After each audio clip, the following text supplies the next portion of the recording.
Hi hello నమస్తే. Welcome to Aadab news TV. Aadab Hyderabad Telugu దినపత్రికలో ఈ రోజు వచ్చిన ప్రధాన వార్తలను ఒకసారి చూద్దాం. ముందుగా ఆస్కీ బాత్. సామాన్య ప్రజల సమస్యలను పరిష్కరించడానికి ప్రతిసారి ఒక కొత్త నాయకుడు ఉద్భవిస్తాడు. ఇది కామన్. రాజకీయ నాయకులు చట్టసభల్లో ప్రజలకు ప్రాతినిధ్యం వహించడమే కాదు, సమాజంలో అందరికంటే బలంగా మాట్లాడే వ్యక్తులుగా ఉంటారు. ప్రతి ఒక్కరూ ఒక మంచి నాయకుడి గురించి కలలు కంటారు. ఆ కలలు నిజమవుతాయేమోనని ఆశపడతాడు. కానీ రాజకీయాలు నాశనమై కలుషితమవుతున్నాయని వాపోతూ ఉంటారు. కానీ తాము ప్రలోభాలకు లొంగి కలుషితం అవుతున్నామని ఓటరు ఎప్పుడు గ్రహిస్తారో అంటూ బివిఆర్ రావు రాసిన ఆస్కిబాత్ ఇక్కడ చూస్తున్నాం. అలాగే ఇవాల్టి ప్రధాన వార్త పోడు పండుగ. మహిళల పేరు మీదే పోడు పట్టాలు పొందిన రైతులకు రైతు బంధు. రాష్ట్రంలో 4,50,000 ఎకరాలకు పట్టాలతో పాటు పోడు కేసుల ఎత్తివేత. ఇక ముందు వారిపై ఎలాంటి కేసులు ఉండవు. ఆసిఫాబాద్ జిల్లాలోనే 40,000 ఎకరాలకు పోడు పట్టాలు. ఏజెన్సీ ప్రాంతాల్లో 3 ఫేజ్ కరెంటుకు ఆదేశాలు. కౌటాల వార్ధా మధ్య బ్రిడ్జికి 75 కోట్ల రూపాయలు మంజూరు. ఆసిఫాబాద్ వేదికగా సీఎం కేసీఆర్ ప్రకటన. వర్షాకాలం వచ్చిందంటే మంచం పట్టిన మన్యమంటూ ఒకప్పుడు పేపర్లో వార్తలు వచ్చేనవి. అంటూ రోగాలతో ఆదిలాబాద్ ఆడబిడ్డలు సతమతమయ్యేవారని, ఇప్పుడు ఆ దుస్థితి లేదని, మిషన్ భగీరథ ద్వారా మంచినీళ్లు తెచ్చుకున్నామని, వైద్య వ్యవస్థను బాగు చేసుకున్నామని, అందుకే ఇవాళ మన్యం మంచం పట్టే సమస్యే లేదు.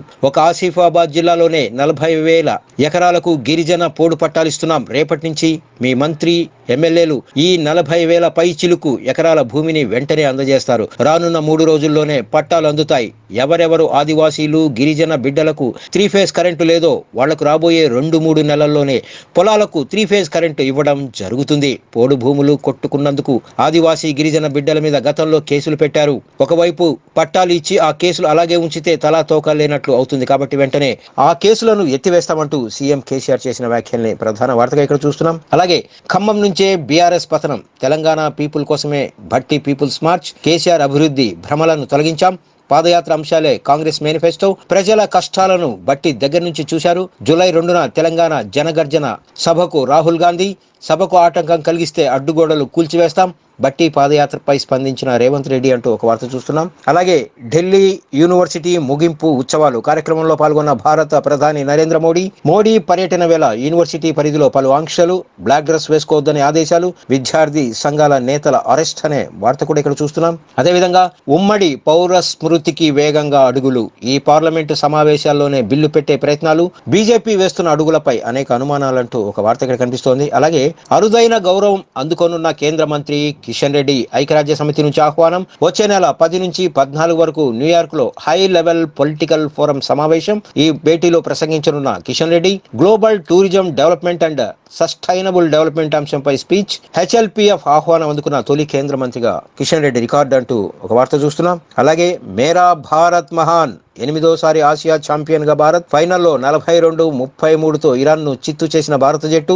సత్తా చాటిన కెప్టెన్ పవన్ షెహరావత్. కబడ్డీ ఆటలో తమకు తిరుగులేదని నిరూపించిన భారత పురుషుల జట్టు. 9 పర్యాయాల్లో 8 సార్లు నెగ్గిన టీమిండియా అంటూ ఒక వార్త చూస్తున్నాం. అదేవిధంగా టీడీపీ జాతీయ కార్యదర్శిగా కాసాని వీరేష్ ముదిరాజ్ ఆదేశాలు జారీ చేసిన టీడీపీ జాతీయ అధ్యక్షులు చంద్రబాబు. సంబురాలు చేసుకున్న తెలుగుదేశం కార్యకర్తలు. వీరేష్ ని అభినందించిన పలువురు టీడీపీ నాయకులు. ఇక తెలంగాణలో తెలుగుదేశం జోరును ఎవరు ఆపలేరంటూ కార్యకర్తలు చేసిన వ్యాఖ్యల్ని ఒక వార్తగా మనం ఇక్కడ చూడొచ్చు. గ్రూప్ 4 పరీక్షకు పగడ్బందీ ఏర్పాట్లు. మొత్తం 67 పరీక్ష కేంద్రాలు, 18,120 మంది అభ్యర్థులు. పరీక్ష రాసే అభ్యర్థులకు మౌలిక సదుపాయాలు కల్పించాలి. అధికారులను ఆదేశించిన జిల్లా collector C Narayana Reddy. Group 4 helpline number 7995061192 అంటూ ఒక వార్త ఇక్కడ చూస్తున్నాం. అలాగే పసలేని పల్లె ప్రకృతి పనులు అనే శీర్షికతో మరో వార్త ఇక్కడ కనిపిస్తోంది. పత్తాలేని పరిశీలనాధికారులు. దీనికి నిదర్శనమే గంగారంలోని వైకుంఠధామ నిర్మాణం. లక్షల రూపాయలు మట్టిపాలు. చిన్నపాటి గాలివానలకే పైకప్పు ఎగిరిపోయిన వైనం. బిల్లులు అందాయో లేదో కానీ బీటలు వారిన గోడలు. నాణ్యత లేని కట్టడాలే నాశనానికి కారణమంటున్న గ్రామస్తులు. నిర్మాణాలు చేపట్టిన వారిపై చర్యలు తీసుకోవాలంటున్న స్థానికులు అంటూ ఒక వార్త చూస్తున్నాం. అలాగే కత్తితో దాడి కేసును ఛేదించిన పోలీసులు.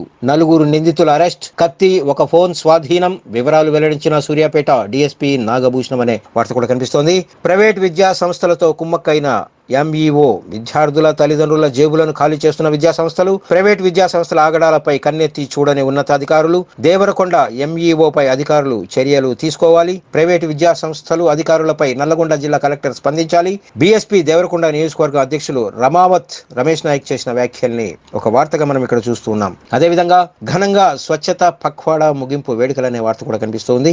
ఇక్కడ మరో వార్త కనిపిస్తోంది. అంబేద్కర్ ఆశయాలను నెరవేర్చాలి. కార్మిక ఉపాధి కల్పన శాఖ మంత్రి చామకూర మల్లారెడ్డి చేసిన వ్యాఖ్యల్ని కూడా ఒక వార్తగా చూస్తున్నాం. అలాగే నవాబ్పేట్ రోడ్డు కాదది, యమపురికి దారి, నత్తనడకన సాగుతున్న రోడ్డు పనులు, ప్రమాదాల బారిన ప్రజలు, తాజాగా మరో కారు బోల్తా, ఇద్దరికి గాయాలనే వార్త కూడా మనం ఇక్కడ చూస్తూ ఉన్నాం.